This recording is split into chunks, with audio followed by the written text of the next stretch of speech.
அங்கு கற்பக தருவின் நெற்றியில் மலரும் இருளை விலக்கி உலகை எழுப்பும் ஞாயிறு அங்கே குடியிருப்பான். அவன் ஆனை முகத்தனின் அடியவர் மனத்தில் ஒளியாய் வந்து கொலுவிருப்பான்.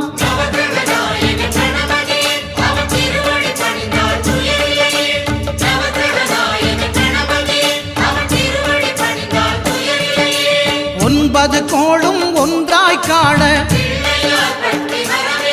அங்கு கற்பகம் என்னும் கடவுளின் மெய்யில்